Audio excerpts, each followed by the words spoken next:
내줄 테니까. 무슨 수로? 무슨 수를 써서도. 이러면 안 되는 거잖아! 우리끼리 이렇게 죽이면 안 되는 거잖아! 게임을 거부하는 참가자는 탈락으로 처리된다. How's it going, everybody? Welcome back to my channel The Unspotted, where we talk all things about movies and TV shows.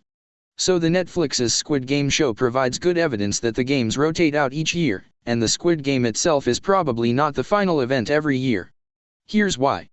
The games go back to 1988, and in that time there are only a few ways the games themselves could be structured. Either the 6 games are the same each year, or they rotate and change each year.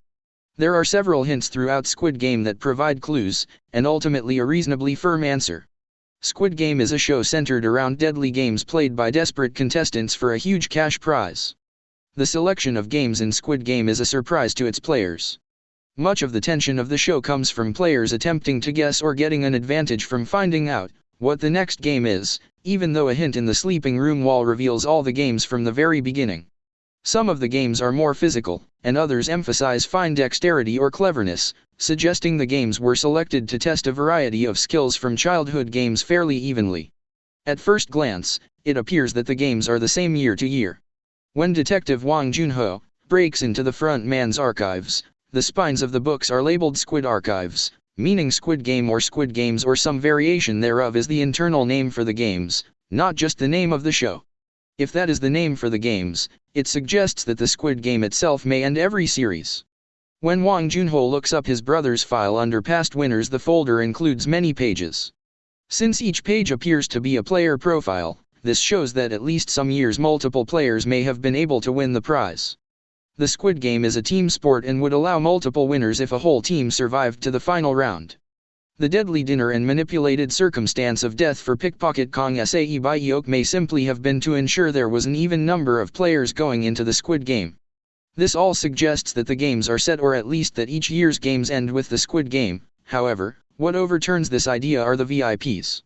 The VIPs express a casual familiarity with the proceedings, even asking where the host is, suggesting a shared history, and joke with each other enough to suggest this is not their first time to be a VIP to these games, even as a group.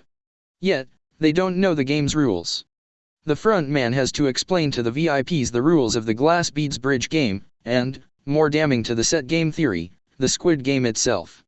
The VIPs are typically international businessmen, not Korean, so the theme of children's games, specifical games from a Korean childhood, conflicts with the VIP's apparent familiarity with the event of the games.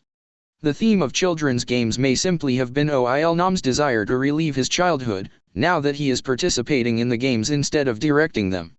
His final words with Sung Ji-hun seem to suggest that his desire to make the games was derived around the feelings of childhood nostalgia, and he may have chosen a childhood theme, and even called them Squid Games, just for that particular year's games, knowing his involvement. Squid Game itself may have been just about Il Nam's games, and next year's games may be completely different. So that's all, guys. At this point, let me know all your thoughts down below and check out one of our newest videos right here. Don't forget to subscribe to our channel. Stay tuned with us so you will never miss a single one. I'm Freddy from Unspotted.